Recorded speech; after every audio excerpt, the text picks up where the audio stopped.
quanto tempo. Boa noite a todos os nossos irmãos e irmãs que nos acompanham aqui pelas redes sociais da nossa arquidiocese, também, né, estamos na sala de reunião aqui na plataforma do Google Meet. Para você que nos acompanha pelo YouTube e pelo Facebook, muito boa noite, obrigada pela sua participação. Hoje é nosso segundo Papo Conexão, né?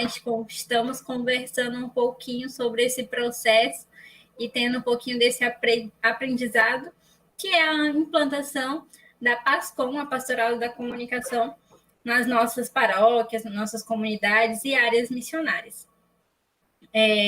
Hoje, então, quem vai estar conosco, quem vai falar um pouquinho conosco, é a Patrícia Luz. Ela é secretária da PASCOM Nacional, eleita primeira secretária executiva, é natural de Guarulhos, iniciou sua missão na PASCOM na Arquidiocese de Salvador, na Bahia, foi coordenadora da PASCOM no Regional Nordeste 3, entre os anos de 2012 a 2018, é jornalista e especialista em convergência midiática pela Faculdade Social da Bahia, bacharel em Teologia pela Universidade Católica de Salvador, sócio-diretora da Lumina Comunicação Integrada, membro do grupo de pesquisa em Interações Sociais, Tecnologias Digitais e Sociedade da Universidade Federal da Bahia. Patrícia, seja muito bem-vinda para esse nosso bate-papo, para essa nossa conversa. Obrigada pelo seu sim, né, por ajudar um pouquinho a gente nesse processo aí, tão distante, mas aí também tão próximo da gente, para nos ajudar nessa caminhada de comunicação na nossa arquidiocese. Né? Se eu esqueci alguma coisa na apresentação, você pode falar, acrescentar também a sua apresentação. Então, só para a gente definir aqui o tempo, né? Eu vou te passar a palavra por 40 minutos e depois a gente abre 20 minutos para perguntas, né? Então, quem tiver alguma pergunta, algum comentário, pode ir mandando os nossos comentários pelo YouTube ou pelo Facebook, que aí depois da fala da Patrícia a gente abre para todos, tá bom? Patrícia, com você. Boa noite a todos que acompanham esse momento tão bacana de formação. Todos nós estamos nesse grande barco, né? Nesse contexto da pandemia, nesse contexto de implantação da pastoral da comunicação ou de animação desse trabalho da PASCOM.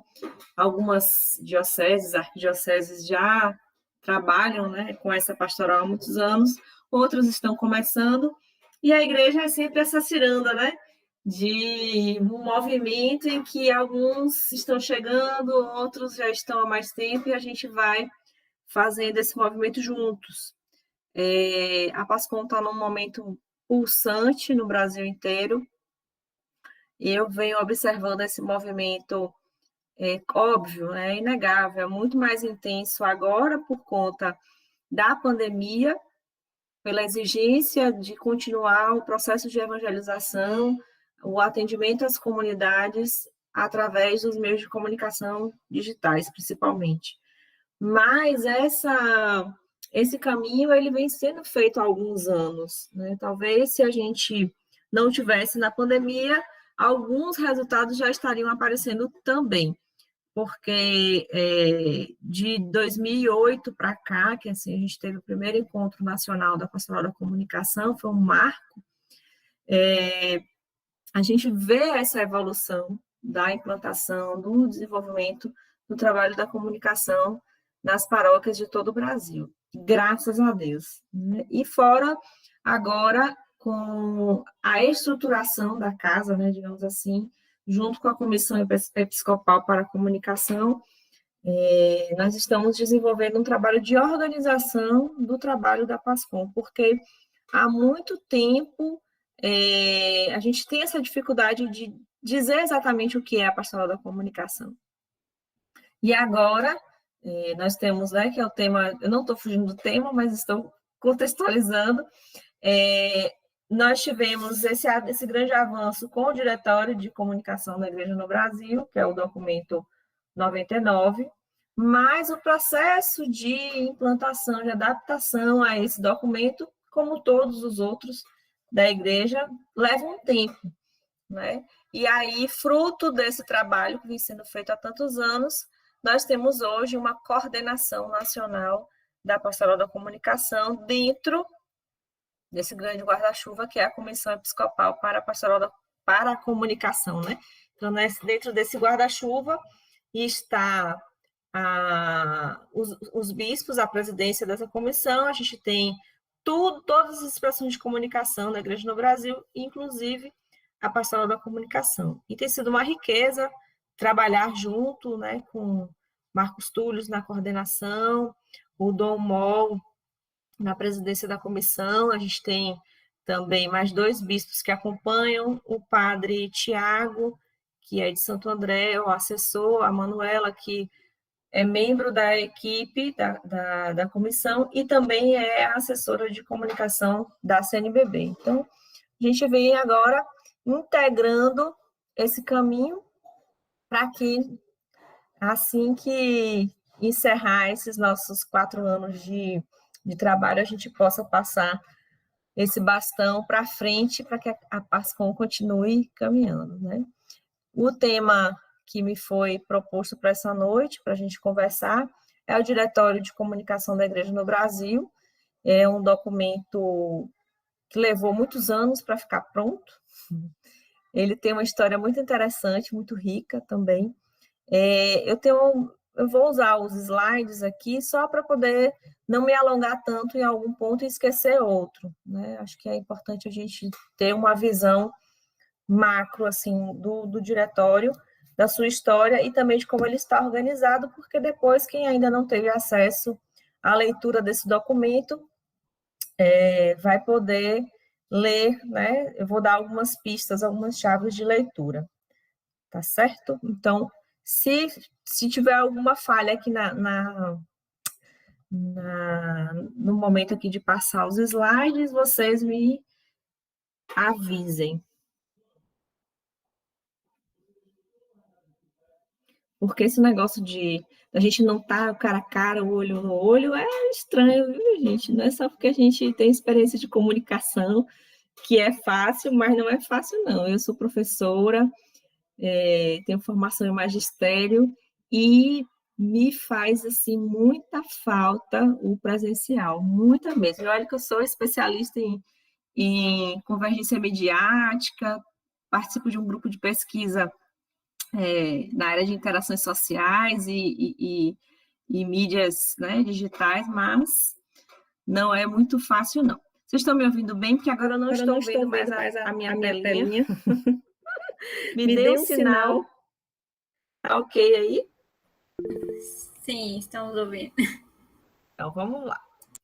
E me controle um tempo também, porque agora eu não estou vendo mais lá a tela do Meet, e aí eu falo muito também, posso ultrapassar o tempo. Vocês já sabem quem eu sou.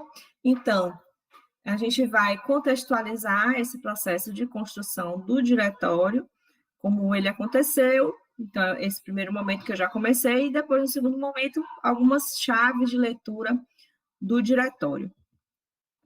Então, essa equipe aí que está diante de vocês, não vou lembrar o nome de todos, mas o processo de construção do diretório começou na década de 70. Por incrível que pareça, o setor comunicação da CNBB, lá na década de 70, já tinha esse desejo de ter um documento que orientasse o trabalho da comunicação na igreja no Brasil.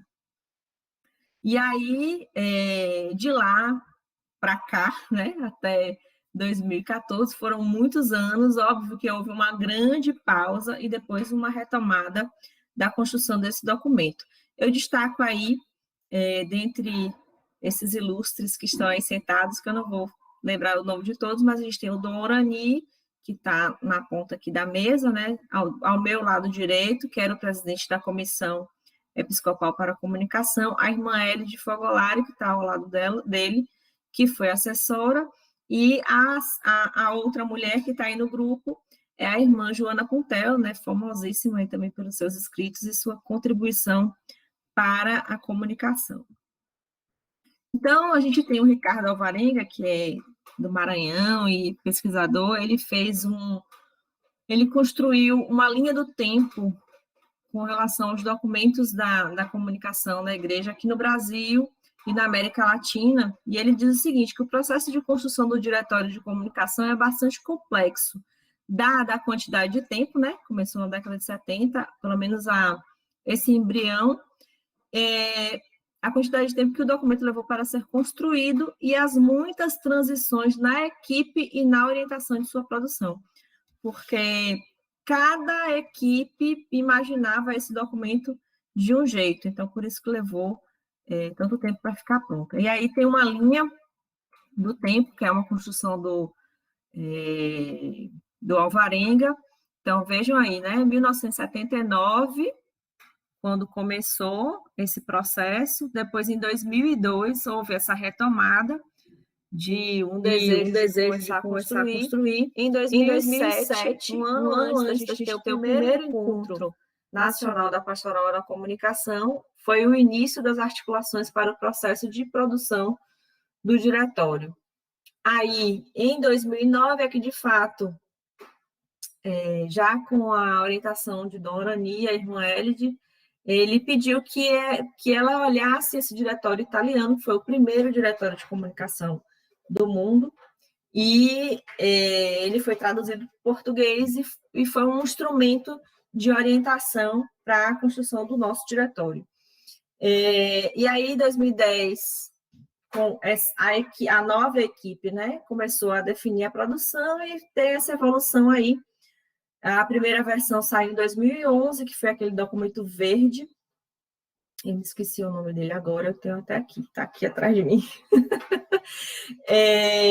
Que essa versão rodou o Brasil todo, né, os grupos da época que já estavam atuando, estudaram, deram suas contribuições, passou por uma avaliação dos bispos também, e aí em 2013 foi finalizado e apresentado na Assembleia dos Bispos, mas ele não foi aprovado.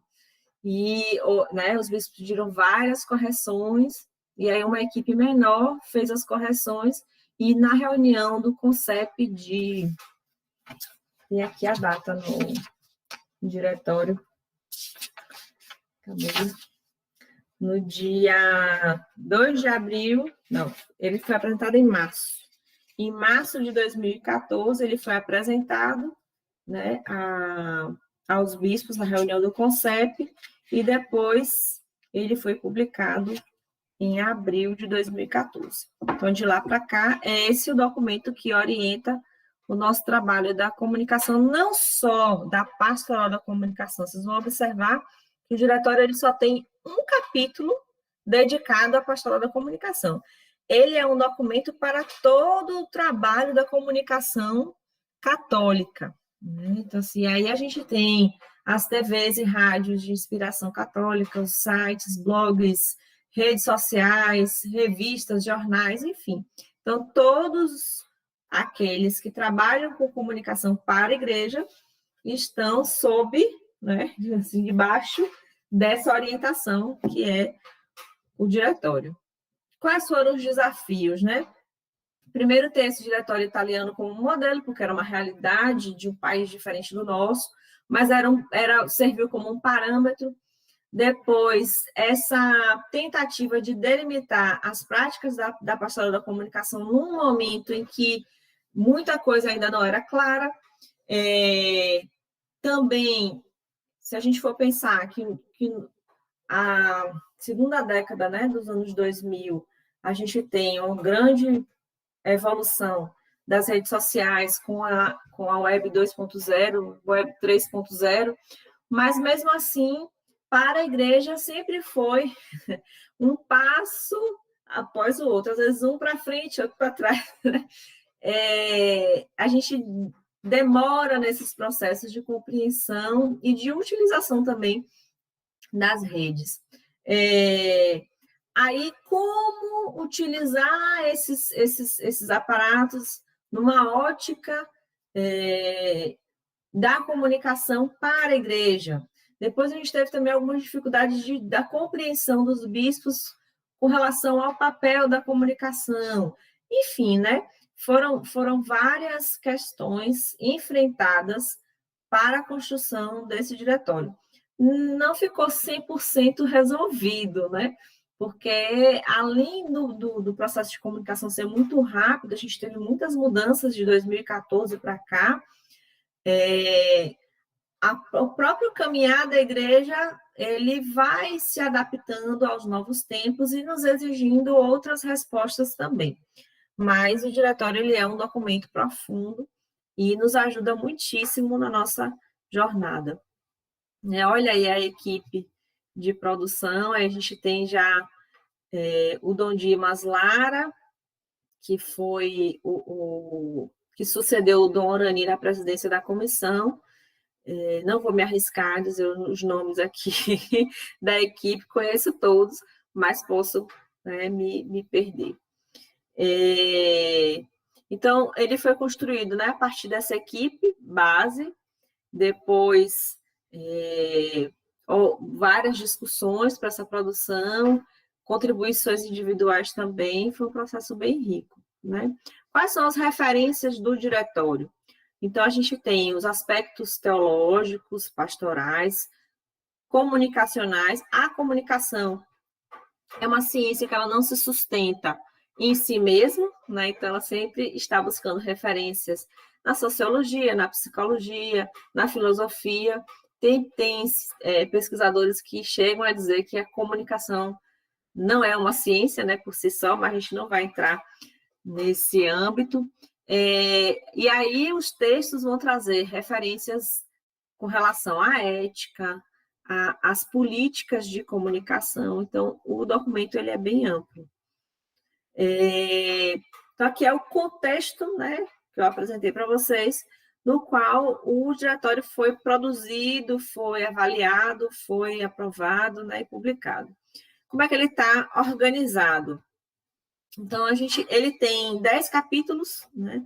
O primeiro capítulo traz como tema comunicação e igreja no mundo em mudança. Então, assim, traz esse ser humano e o universo das comunicações sociais, não só no aspecto da comunicação tradicional, né, com rádio, TV, jornal, mas já contextualizando, né, essa ambiência que a gente tem da web. Aí tem um trechinho, né? Tais mudanças representam desafios e oportunidades para a igreja nesse início do século XXI.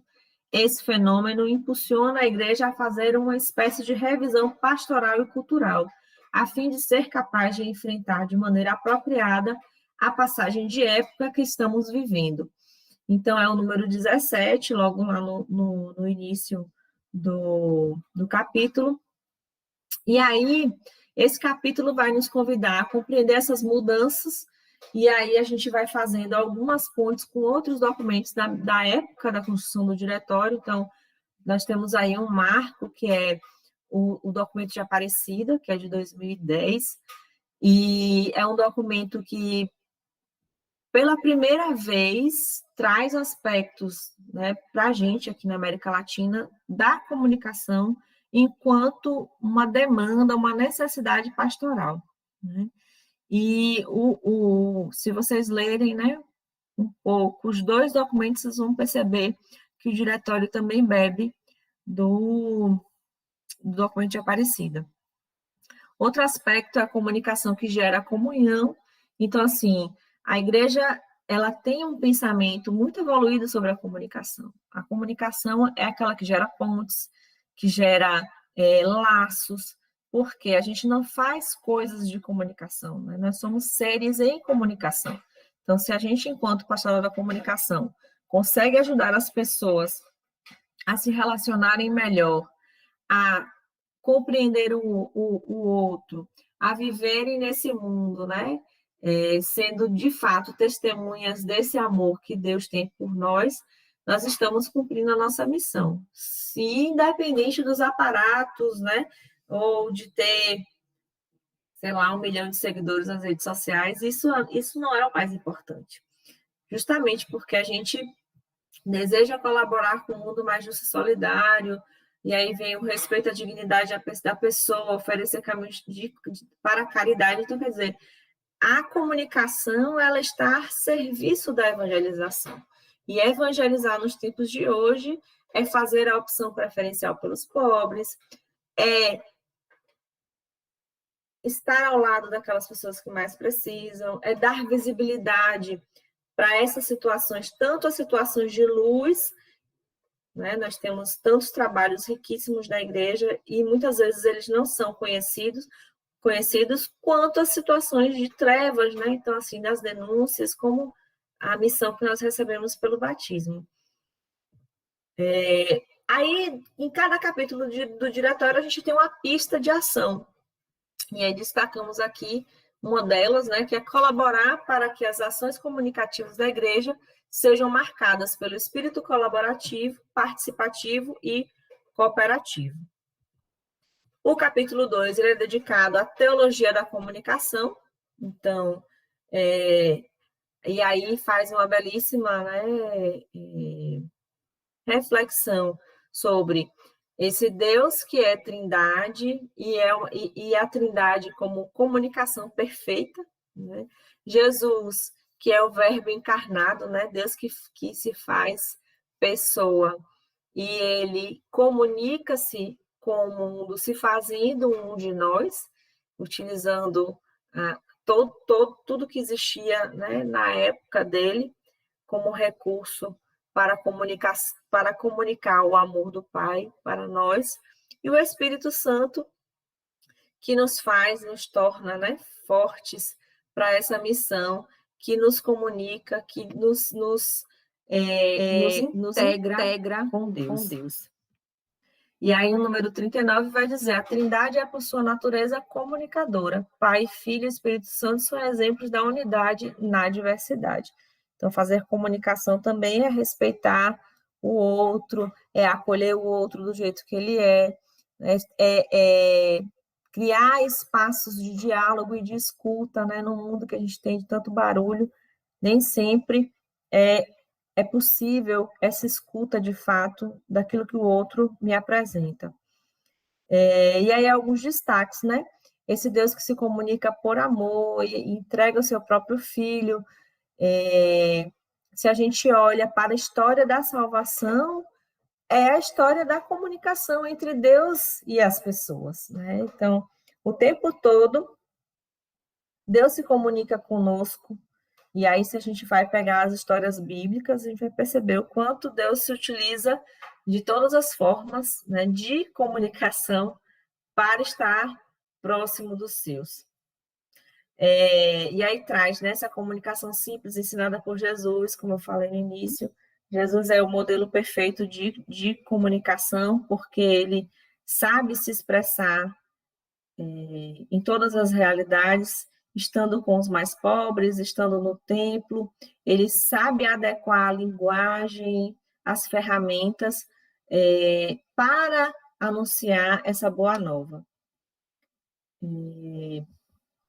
Na pista de ação, viver a espiritualidade do comunicador na vida pessoal para que as ações comunicativas sejam coerentes com aquilo em que se acredita. Isso é muito importante. Às vezes a gente não para perceber o valor da espiritualidade. Ser pascom é ser alguém de oração, alguém que tem vida de igreja, de verdade, né? De fato, de direito. Então, a frequência aos sacramentos, a espiritualidade não pode ficar em segundo plano, porque esse instrumento, né, que somos nós, ele precisa estar afinado para que o que a gente diz não esteja tão distante daquilo que a gente faz. O capítulo 3, ele traz, né, como tema comunicação e vivência da fé, e aí vai trazendo algumas atribuições dessa comunicação, desculpe, dessa comunicação na vivência na comunidade, também alguns desafios. No número 64, a gente tem a igreja existe para evangelizar, e sua missão primordial consiste em comunicar a boa notícia do reino, proclamada e realizada em Jesus Cristo. Isso implica no mundo contemporâneo uma pastoral em contínuo estado de missão, com novo ardor, novos métodos e novas expressões. Então, nós somos convidados a ajudar as pastorais a mergulharem nesse universo da comunicação, né? Não é fazer o trabalho por elas, porque numa comunidade a comunicação é nossa responsabilidade, mas nem tudo somos nós que fazemos, né? Porque todas as pastorais elas se comunicam e a gente pode ajudar as pessoas a se comunicarem melhor. E o diretório ele traz aspectos importantes sobre a catequese, os recursos, né? Como a gente pode incentivar os catequistas agora? A gente sabe que tem muitas dioceses que já estão fazendo a experiência da catequese através dos meios de comunicação, né? Seja através de grupos, né? Ou transmissões, enfim. E a própria liturgia, que hoje já é uma super realidade aí concreta dessa experiência que a gente vem vivendo há mais de 4 meses, né? Então, já falei aqui da comunidade, onde a gente experimenta essa vivência da fé e da comunicação. Destaco, né, esse cuidado com as pessoas com necessidades especiais. Então, nem sempre a gente lembra que nós temos irmãos que não enxergam, que não escutam, e a gente não adequa a nossa mensagem para essas pessoas, né? Então, seja a utilização da linguagem brasileira de sinais, né, as libras, seja o braille, ou outras formas de ajudar essas pessoas, de incluir essas pessoas nos processos de evangelização. E aí vai trazer orientações de como utilizar essas tecnologias nas transmissões, né, o que pode, o que não pode. Tem algumas respostas para esse tempo que a gente vive hoje. Pista de ação, viver a fé através de ações que nasçam do diálogo com Deus mediante uma comunicação que privilegia a escuta, o louvor e a fraternidade. Então, o nosso trabalho é aquele de ajudar a organizar a casa, de perfumar o ambiente, né? Para que a nossa convivência com a comunidade seja fraterna, para que a gente possa conviver bem. Capítulo 4, ética e comunicação. Então, traz os fundamentos da ética cristã na comunicação. A gente sabe que o mundo que a gente vive hoje é um desafio enorme, né, para o discernimento do que é verdade ou não. A gente vive nessa loucura das fake news e às vezes a gente vê pessoas compartilhando coisas que você não acredita, porque às vezes a pessoa não leu ou não escutou ou não assistiu aquele conteúdo por inteiro, né, e sai compartilhando. Enfim, é um grande problema a ética, né, nesse universo da comunicação. Às vezes, as pessoas acham que vale tudo por um like ou por milhares de likes, e a igreja tem essa preocupação de nos orientar para a vivência de uma comunicação verdadeira, né? A ética na comunicação, do ponto de vista cristão, está fundamentada na transcendência da pessoa e dos valores humanos, na revelação de Deus ao homem, no evangelho e nas orientações da igreja. Então, são esses os pilares também do nosso trabalho, né? O ser humano como centro da evangelização, e sempre obedientes àquilo que a igreja orienta. Então, assim, não é porque a gente acha que está certo, né? Vocês entendem o que eu quero dizer. Então, assim, o valor da pessoa, do bem comum, está lá no número 111, a dignidade, o respeito à pessoa humana, viver essa comunicação samaritana.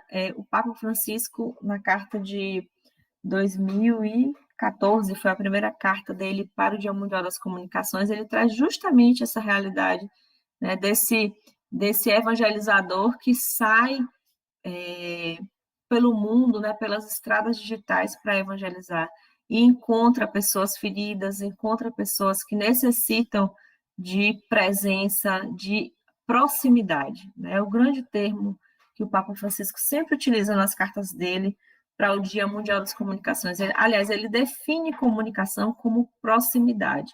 Então, como é que a gente está cuidando dos nossos, né, nas nossas comunidades? É com empatia, que é a palavra da moda, é com solidariedade, é com respeito, né, a esse ser humano, independente da classe social, da raça, né, do gênero.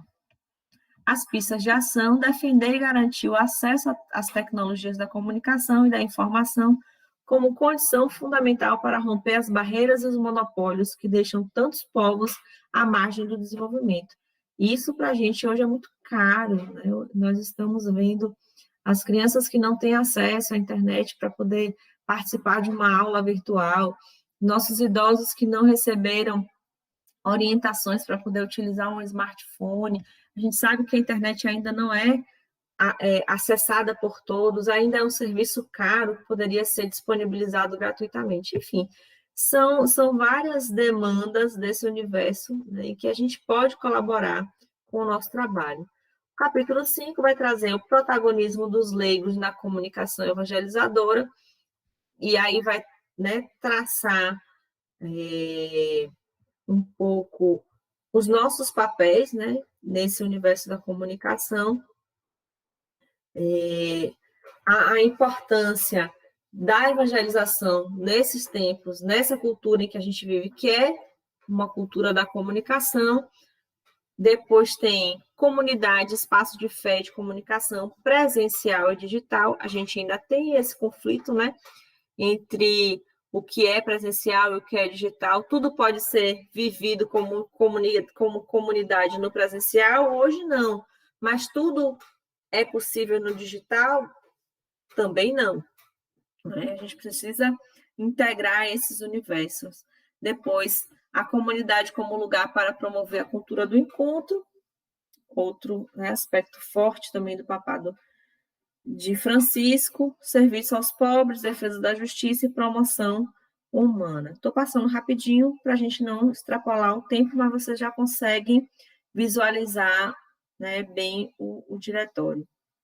Então, formar para a comunicação como leigos, né, como protagonistas dessa evangelização, desse anúncio do evangelho. Então, chegar aos jovens, chegar às famílias e à comunidade. Pista de ação, e aí uma sugestão que todos nós podemos, né, já estamos praticando, organizar encontros, seminários, oficinas de comunicação, para que leigos atuem de forma eficiente e eficaz na comunicação. Quer dizer, o trabalho da PASCOM é ajudar as outras pastorais a desenvolverem também o seu trabalho. É conscientizar as pessoas para o bom uso das ferramentas, né, para os seus direitos também nesse universo da comunicação. Capítulo 6, a igreja e a mídia. Então, necessidade de discernimento crítico frente às produções midiáticas. E é interessante quando a gente olha a história da Igreja Católica, a sua relação com os meios de comunicação. Então, a gente tem processos de abertura e fechamento, né? Mas sempre uma clareza com a preocupação de que o ser humano seja sempre valorizado nessa comunicação através dos meios, né? Isso desde o documento do Concílio Vaticano II, o Intermirifica, até as declarações do Papa nos dias de hoje. Isso a Igreja, né, como sempre, aquilo que a constitui, ela tem esse posicionamento muito claro. E aí, o documento vai trazer aspectos como o diálogo com a mídia e seus profissionais. Então, a gente pode colaborar em nossas dioceses também, as dioceses que têm um serviço de assessoria de comunicação, e aí, nesse exercício da assessoria de imprensa, a gente pode ajudar, ou no aspecto paroquial, quantos fiéis são profissionais da comunicação e podem, né, estar juntos conosco. E aí, outras orientações que vêm, como cuidado com os programas de caráter religioso. Então, assim, é tudo muito delicado nesse universo, né? Como chegar aos fiéis utilizando os meios de comunicação. presença na mídia. Então, assim, isso é bem forte, né? Ninguém fala em nome da igreja se não for investido é, de tal é,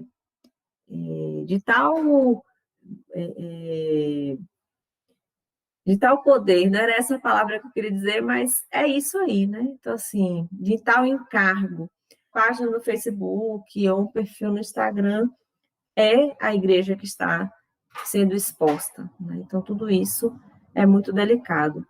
Depois a gente tem, vou adiantando aqui, a pista de ação favorecer o diálogo entre a igreja e a sociedade, com atenção particular às demandas sociais de informação e propondo pautas do interesse da igreja. A mídia é muito carente, né, de informações corretas sobre a igreja. E digo a vocês, né, como jornalista, pela experiência que eu tenho atuando nesse universo, nem sempre o que sai, o que o repórter escreveu foi intencional, né? Se vocês soubessem o quanto quem está nesses veículos de comunicação secular, eles têm medo de escrever sobre a igreja, porque nem todo mundo entende de igreja, nem todo mundo é nem sequer batizado, né? Então, assim, é muito difícil escrever sobre a igreja. Claro, não estou aqui sendo ingênua de achar que não existe, né?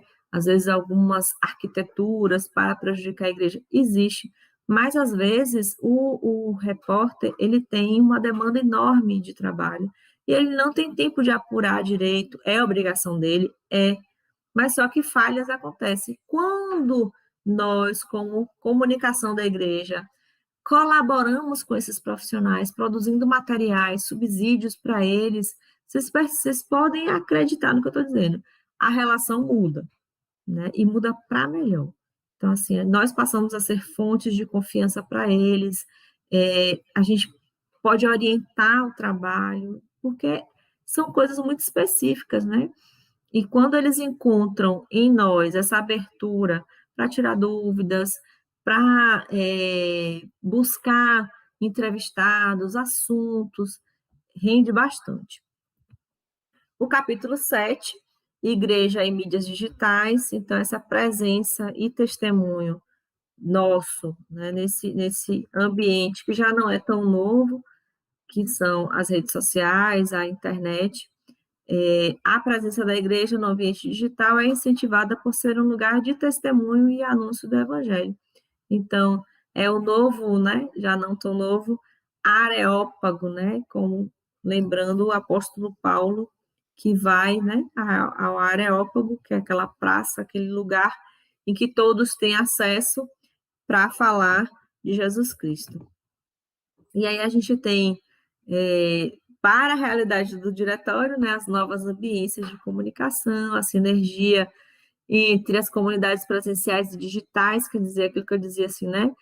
Tem coisas que a gente só consegue viver no presencial, tem coisas, como no momento que a gente está vivendo hoje, que só são possíveis no digital. Depois, a gente tem um desafio, que é a liberdade de informação, a exclusão digital, os usos indevidos da internet, a gente já comentou um pouco sobre isso. A presença pastoral na cultura digital, então, como ser presença nessas redes, né? Como dar testemunho de Jesus Cristo nas redes, então não é só mandar as pessoas rezarem Pai Nosso, Ave Maria, ou compartilharem correntes, mas é viver, né? Como a gente vive no presencial, poder fazer essa experiência no digital também. Então, criando ambientes de paz, de diálogo, de respeito, né? A gente vê cristãos se engalfinhando nos comentários. Eu particularmente, eu me intitulo meio que a louca dos comentários, porque eu gosto muito de vez em quando, pegar ou uma reportagem desses grandes veículos, ou nas redes sociais, e abrir para ler os comentários, né? E, senhora, eu não acredito que uma pessoa que não conhece a outra fica ali se engalfinhando, e aí é um comentário atrás do outro, e assim, não posso dizer, com ofensas à outra pessoa. Então, como é que nós podemos ajudar criando esse ambiente de fraternidade, de escuta, de diálogo, de respeito? Então, Ser evangelizador nos dias de hoje também passa por aí. A pista de ação, promover a presença da igreja no ambiente digital como um lugar de testemunho e anúncio do evangelho. Capítulo 8 vai falar sobre as políticas de comunicação, né? Por que falar das políticas de comunicação? Todos os canais disponíveis representam um bem público entregue temporariamente a determinados beneficiários que devem prestar contas dos seus atos. A igreja precisa estar presente nos debates em torno da revisão dessas políticas. Então, todo país tem as suas normas com relação ao uso dos meios de comunicação, sejam os tradicionais, sejam os novos meios. Então, nós temos a nossa legislação brasileira, em que a radiodifusão, né, ela é uma concessão pública. Então, um canal de televisão, a pessoa não compra, ele não tem o poder absoluto sobre aquele canal, ele tem um direito de uso. E aí, a cada tempo, se não me engano, são 10 anos, mais ou menos, de concessão, aquilo é renovado ou não. Aqui no Brasil, a gente sabe que há uma dificuldade enorme, porque essas concessões são dadas pelo legislativo. Então, assim, e aí passa pelos conchavos, pelos favorecimentos políticos, né? Enfim. Mas existe toda uma legislação sobre o uso desses meios, né? Sobre a preocupação com o bem público, porque as ondas sonoras, né? Aquilo que passa, né? Que perpassa onde nós estamos, não pertence a ninguém, pertence ao Estado. E é por isso que a radiodifusão é uma concessão, porque esse uso desse espaço que a gente não vê, quando eu disse é de ninguém, é do Estado, mas é nosso ao mesmo tempo, né? Então, aí vem, né, vários aspectos sobre a liberdade de expressão, a construção de práticas alternativas, quer dizer, hoje essas práticas alternativas são muito mais fáceis porque a gente dispõe das redes sociais, mas antes, para você falar sobre um assunto e ter repercussão era muito difícil, né? Era muito difícil quebrar as pautas dos grandes meios. Pois a participação dos cidadãos na democratização da comunicação, quer dizer, o acesso a um conteúdo de qualidade nos meios de comunicação, a liberdade de expressão, enfim, várias coisas que não é um discurso desatualizado, né? Pelo contrário, é muito atual. Há vários fóruns de discussão sobre concessão, não só da radiodifusão, mas da internet, do uso da internet, o que pode e o que não pode. E aqui vem, né, alguns aspectos sobre esse uso da radiodifusão. A gente tem, né, atualmente 5 grupos de proprietários individuais que concentram mais da metade dos veículos de comunicação. São os grandes conglomerados de comunicação, que aí você vai ver, como todo mundo gosta de falar da Globo, né? Então, você tem a Globo e aí você tem não só a rede de TV, mas de rádio, de jornal, que tem uma linha editorial e que chega, né, a milhões, como eles dizem, a milhões de uns, né? Depois a gente tem 11 famílias que dominam esse cenário, e aí são famílias, né, 20%, 25% dessas famílias são dos senadores, 10% de deputados, que são donos de concessões de rádio e televisão. Quem vive no interior desse Brasil afora sabe como é que funcionam, principalmente as rádios, né? A concessão de rádio sempre tem que ter um político para poder liberar. Então, a pista de ação é zelar para que as emissoras de rádio, canais de televisão e sites de internet, especialmente católicos, cumpram a lei. O capítulo 9 é sobre a educação para a comunicação, que também é um aspecto muito importante para os dias de hoje. A gente precisa, não só quando a gente pensa em educação, a gente pensa nas crianças, né? Mas especialmente os adultos e os idosos precisam, né, ter acesso a uma educação para a comunicação. A comunicação evangelizadora deve reforçar o diálogo ao invés de cultivar práticas impositivas, proselitistas, próprias de contextos autoritários. Então, abrir, né, para um novo horizonte com relação à comunicação. Então, educar para os processos dialógicos. Então, a gente sabe que há um conflito nas famílias por conta do uso excessivo, não só das crianças, mas dos adultos. Então, a gente não tem um discernimento, muitas vezes, do tempo em que a gente passa diante das telas, procedimentos de análise crítica dos meios de comunicação. Então, assim, não é proibido assistir conteúdo A, B ou C, mas o que aquilo desperta em mim? Eu faço muito esse exercício com meu filho mais velho. Às vezes acaba escapando alguma cena de violência ou alguma coisa assim. Eu gosto de perguntar para ele elaborar o pensamento, né, com uma crítica, porque uma criança, meu filho mais velho tem 7 anos, ainda está aprendendo a discernir as coisas, mas imagine uma criança que passa, ainda mais nos dias de hoje, o dia inteiro só assistindo televisão ou só no celular, que ninguém sabe o que de fato que ele está vendo, aquilo ele, né, ele engole, literalmente, e ele, com a cabecinha dele, vai processando aquele conteúdo. Então, a gente precisa ajudar as nossas crianças, os nossos jovens, a todos a discernir. Depois a gente tem formação, né, como sugestão para o uso dos recursos de informação, e uma pista a exercer uma prática pedagógica que tenha como referência o próprio modo de Jesus de se comunicar, no sentido de reforçar o diálogo ao invés de práticas impositivas. Então, aquela coisa assim, não, isso você não faz, aquilo você não pode, isso você não vê, aquilo você não adianta, né? Então, se eu digo para um jovem, saia do celular, mas eu não dou a ele uma outra oportunidade de uma outra coisa, então a gente sabe, hoje é uma criança, no meu tempo eu brinquei na rua, mas eu não tenho coragem de deixar meu filho brincar na rua. Então, num tempo de pandemia como a gente está, que a gente não pode ficar, né, saindo, qual é a alternativa que a gente tem para os nossos filhos? A gente se disponibiliza para brincar, a gente se disponibiliza para poder conversar, porque nós também estamos, né, mergulhados nesse processo.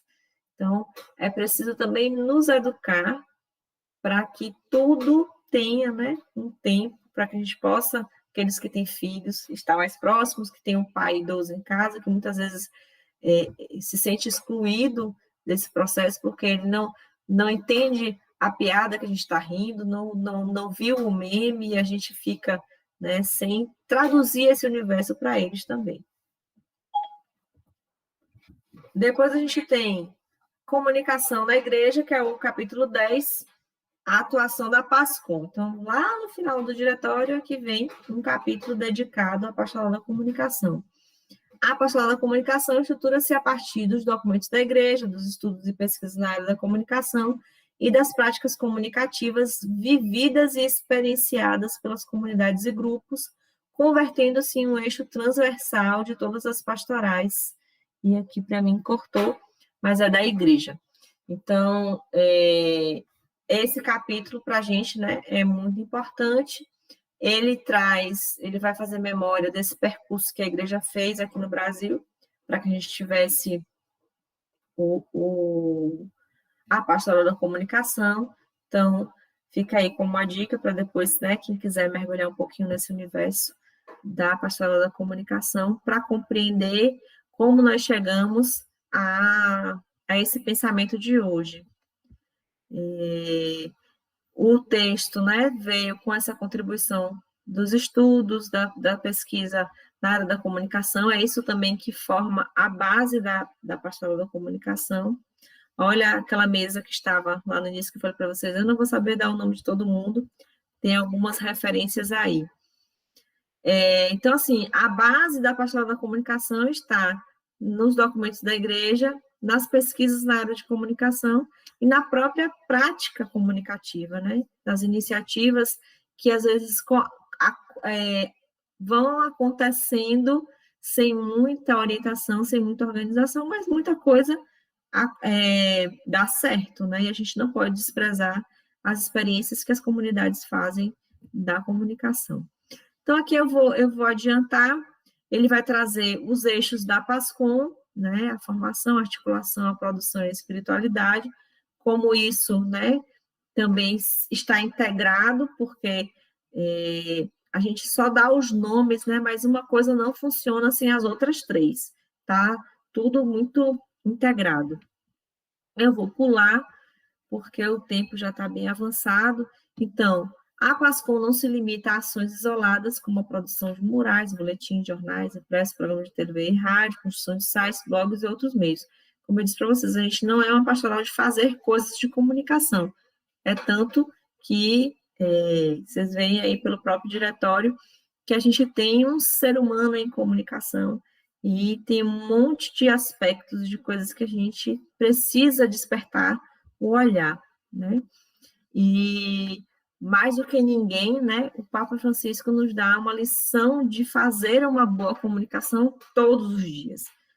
Todos os dias a gente recebe dele um testemunho. E olha que ele não é ligado, né, assim, não é alguém altamente conectado, né, não é nada disso. Ele é um discípulo de Jesus que aprendeu do mestre a ser simples para se comunicar com as pessoas, a estar próximo das pessoas, a fazer de fato, né, uma experiência de amor a esse povo, né, que Deus lhe deu. Então, é aquele que realmente tem cheiro de ovelha, que quer estar próximo das pessoas.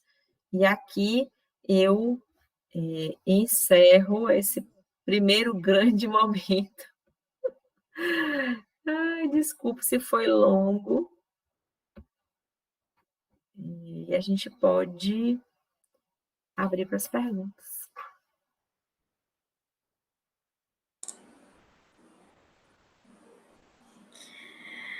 Muito obrigada, Patrícia, pela sua contribuição. Obrigada a todos que estão participando. Agora a gente vai abrir para as perguntas, né? Se alguém tiver, pode pôr aqui pelo chat ou nos comentários pelo Facebook, pelo YouTube.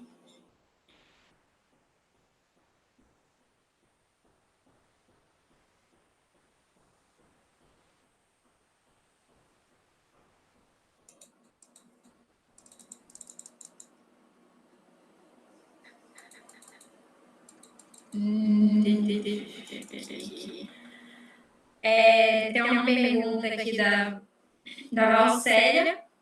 Ela pergunta, com sua experiência, quais as melhores estratégias para que a PASCOM consiga fazer essa parceria com as outras pastorais? Então, Valcélia, né? A gente precisa primeiro conhecer as pastorais. Então, se eu estou numa paróquia e eu só me preocupo em fazer a transmissão da missa, eu não construo pontes com as outras pastorais.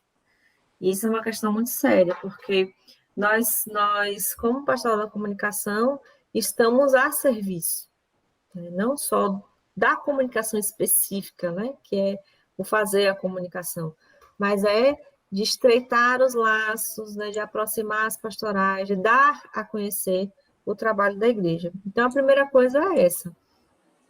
Os coordenadores da PASCOM, numa paróquia, numa diocese, precisam, sim, conhecer os coordenadores das outras pastorais. Segunda coisa, precisa se aproximar. E como é que a gente faz isso? Chegando perto. Hoje não dá para abraçar, não dá para... mas dá para mandar uma mensagem no WhatsApp, dá para bater um papo, né? Dá para começar a estreitar a relação. Por que eu digo isso? Porque, assim, a gente trabalha com credibilidade e confiança. Se a gente se compromete com a divulgação de um aviso que seja no final da missa e a equipe não cumpre, no primeiro domingo eu vou esperar o aviso. No segundo, eu vou ficar meio desconfiado. No terceiro, se não apareceu, gente, eu não vou passar para o PASCOM mais. Não vou. Então, assim, precisa criar esse ambiente primeiro, né? Então, a simplicidade, a humildade. Por que eu estou dizendo isso? Porque muitas vezes muitas vezes não, A vaidade é a grande cruz do comunicador. Porque a comunicação dá poder. A gente tem um poder na mão e o poder, às vezes, cega a gente. Então, quando a gente tem uma vida de oração, de comunidade, a gente tem, pelo menos a gente deseja e cultiva a humildade. Então, assim, teoricamente, o correto era que as notícias chegassem até nós, né? Porque o fluxo de informação deveria funcionar assim. Eu estou na Pascom já há 18 anos.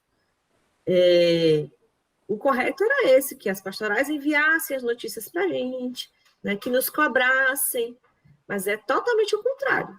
E nem crie expectativas que vai ser diferente, porque não vai. Somos nós que vamos ficar batendo na porta, fulano, esse evento assim, assim, eu não recebi, ou vai ser sempre assim. Então, ter esse olhar humilde de reconhecer, de fato, a comunicação da igreja funciona assim. E ir aproximando dessas coordenações para criar esse clima de confiança, de credibilidade, de respeito, estreitar laços.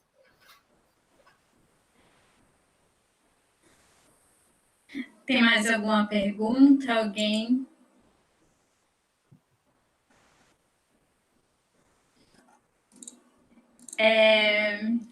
Eu teria, não sei se seria uma dúvida, uma pergunta, mas você falou um pouquinho dos comentários, né? Ligando, assim, você falou até que lê muito, e como é que a pessoa, né, de comunidade, natural, às vezes, muitas das vezes, estão ali se atacando, né, vias online. Qual seria, assim, então, o papel de nós como instituição, como arquidiocese ou como paróquia, né? Principalmente quando isso é nas nossas páginas paroquiais, de qual é a nossa função ali de cortar, de mediar esse diálogo, que na verdade são ataques? A gente enfrenta hoje, chama de hackers, né? Hackers, que são aquelas pessoas ou robôs que são especialistas em detonar as nossas páginas. O CNBB Nacional enfrenta isso diariamente. Publica o sol está lindo, aí vem CNBB comunista, Papa comunista, né? Então, é um mecanismo mesmo de para atrapalhar, para prejudicar a página. Nas paróquias, nas comunidades, depende muito do público. Mas, assim, que dicas eu posso dar? Primeiro é criar uma coisa que a gente tem no próprio Facebook, não vou me lembrar agora, mas é um termo de... não me lembro o termo técnico, mas tem lá, na descrição da página, você cria suas regras, tá? A página da gente e a página das nossas instituições não é Casa de Mãe Joana.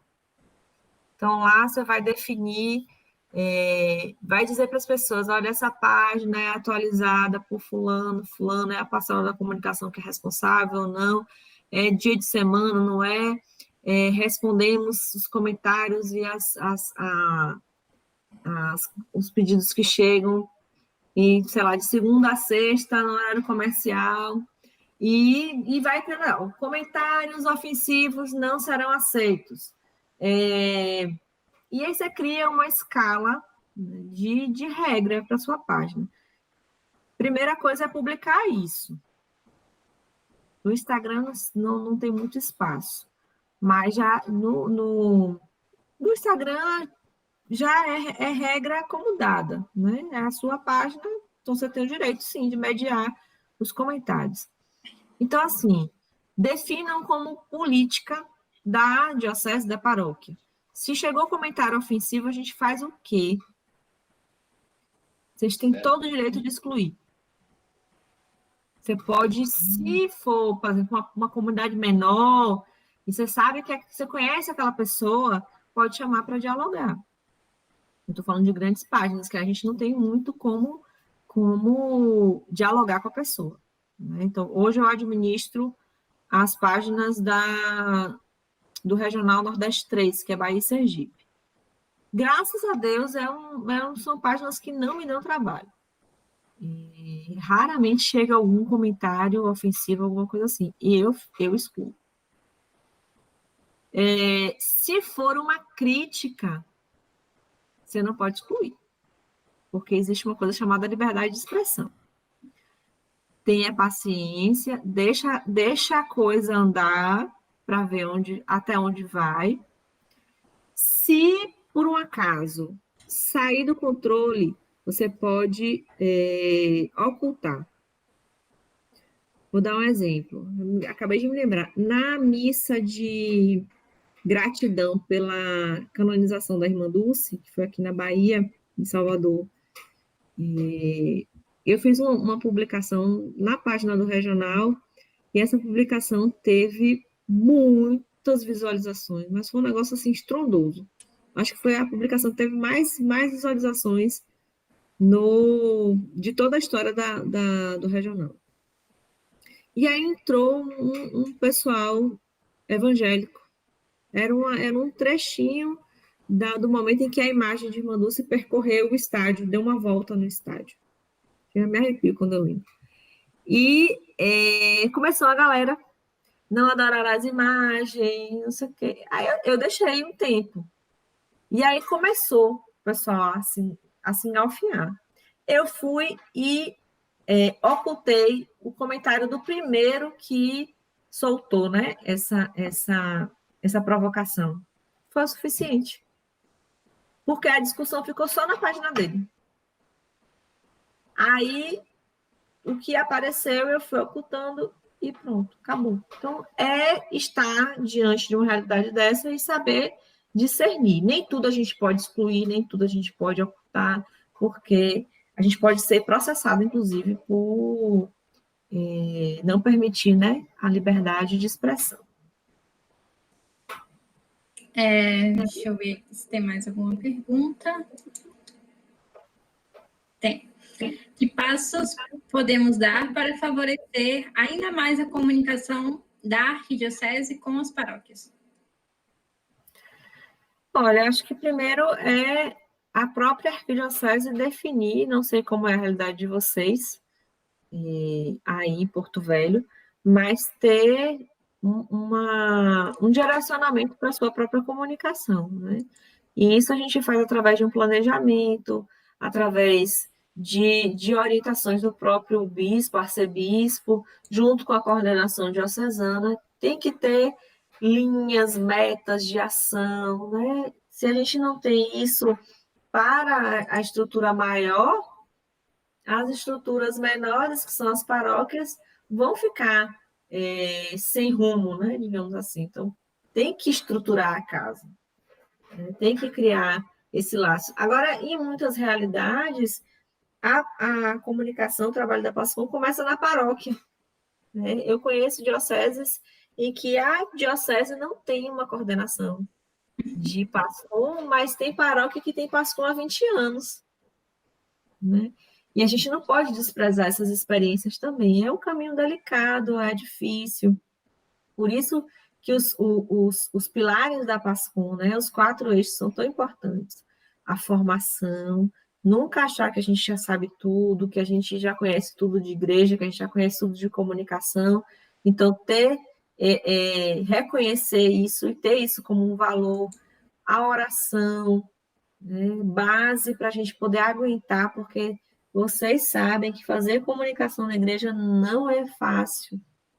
Manter um veículo de comunicação, qualquer um que seja, não é fácil. Então, para suportar isso, só mesmo a oração. Só essa certeza que a gente tem de que é vocação mesmo, é missão, porque se não for, a gente vê tanta gente que sai, né? A gente desiste de levar adiante a evangelização através da comunicação. Então, assim, passos sempre de organização.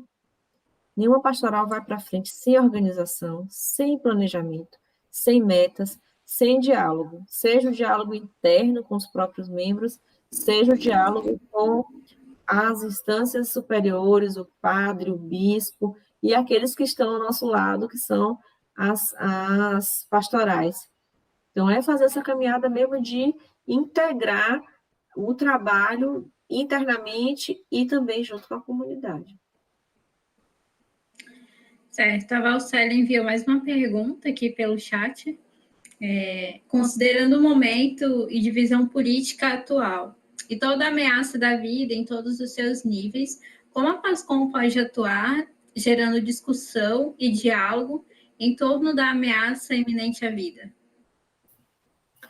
Então, a gente precisa de uma PASCOM que seja ágil e que seja tradutora desse momento que a gente vive. De que maneira? Quando a gente está atento ao que está ao nosso redor, a gente pode provocar algumas discussões, não precisa ser com o questionamento. Quando a gente apresenta determinadas realidades com discernimento, né, com empatia, a gente consegue despertar esses questionamentos. Né? Então, assim, se eu estou numa paróquia, eu começo a contar a própria história daquela comunidade, seja a história, né, mais antiga, seja a história mais recente, eu começo a despertar questionamentos.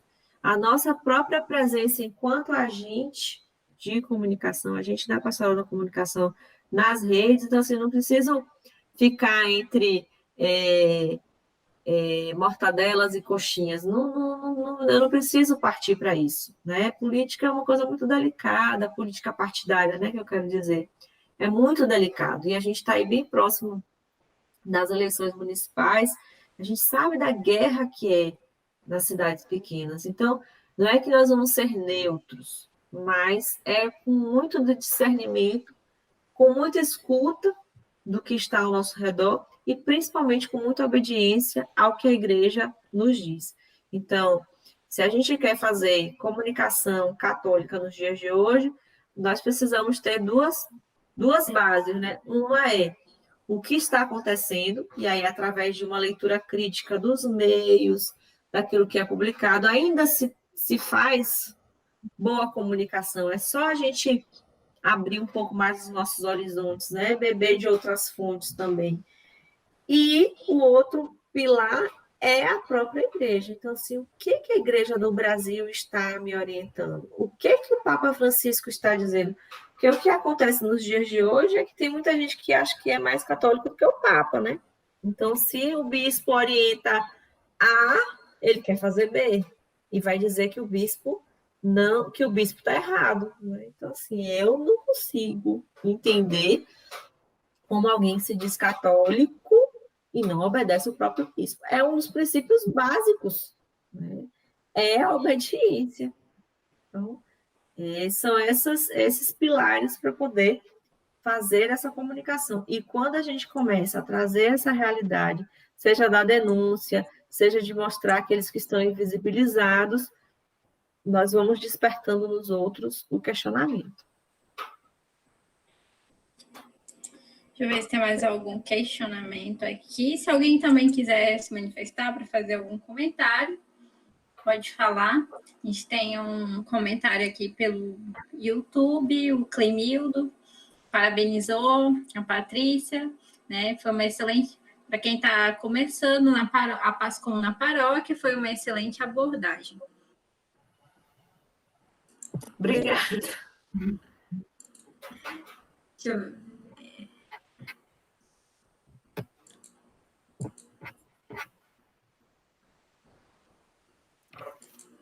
Acredito que até o momento foram essas perguntas. Não sei se você pode depois disponibilizar o material para a gente, né? E encaminha no e-mail dos contatos que nós temos das paróquias e dos representantes de PASCOM. Sim, sim.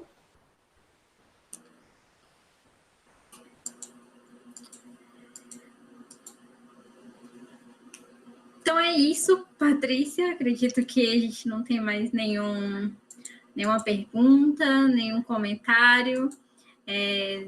Agradeço a sua participação, né, por você ter aceitado esse convite, falar um pouquinho aqui, como eu falei no início, explanar um pouco para a gente, né, dessa caminhada iniciante que estamos tentando fazer enquanto arquidiocese e paróquia aqui na Arquidiocese de Porto Velho.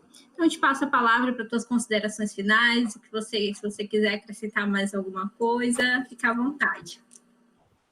Bom, só tenho a agradecer pela oportunidade, né, de chegar tão perto de Rondônia. Nunca estive tão perto de vocês, né, e tenho, assim, muita fé que um dia eu possa chegar aí de fato, né, e dar aquele abraço, né, que a gente gostaria tanto.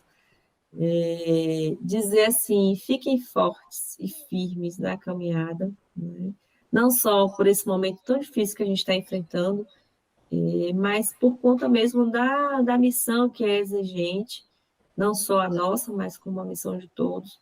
Mas fazer comunicação nos dias de hoje nos exige discernimento, nos exige muita firmeza e clareza da nossa própria vocação, porque a gente se depara com desafios imensos, né? Então, gerenciar nossas redes, que são as redes, né, da paróquia, da diocese, ser testemunho, sinal dessa presença de Cristo, ajudar as pastorais a se comunicarem melhor, tudo isso são exigências, e aí a gente presta um serviço que é voluntário, tira do nosso próprio tempo. Então, assim, dizer a vocês, em nome da Coordenação Nacional da PASCOM, nosso muito obrigado mesmo, porque vocês, não importa se estão começando, se já tem muito tempo de caminhada, mas o nosso agradecimento, porque vocês estão na linha de frente hoje da evangelização no Brasil. E isso não só eu que estou dizendo,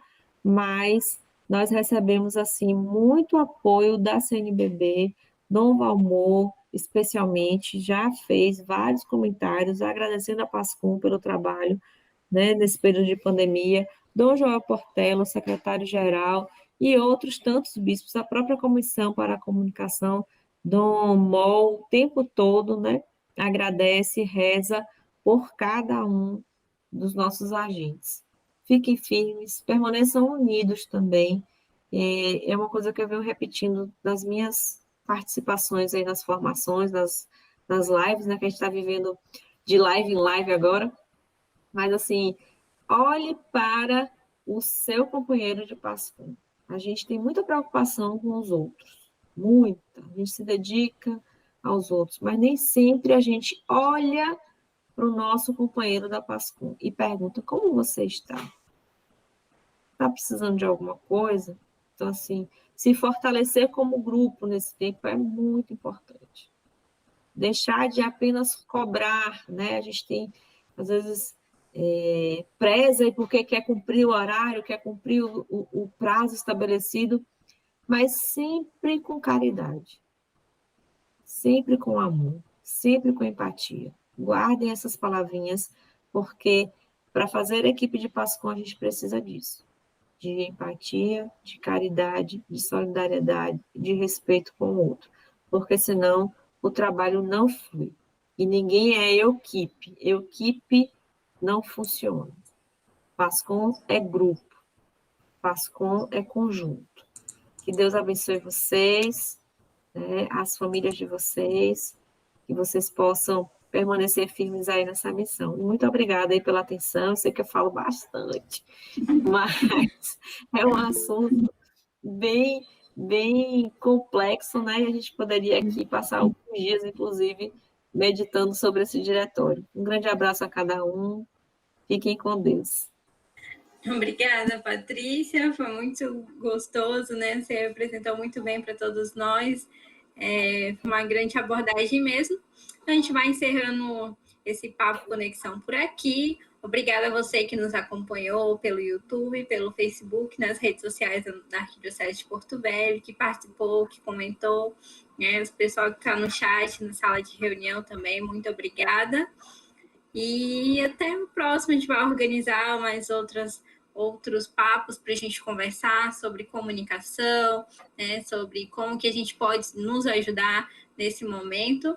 E a gente, se vocês tiverem alguma sugestão também, pode mandar para a gente por e-mail, por comentário na página, pode colocar uma sugestão do que vocês gostariam que a gente falasse um pouquinho e conversasse um pouquinho para a gente analisar e pensar a viabilidade. Obrigada, boa noite a todos.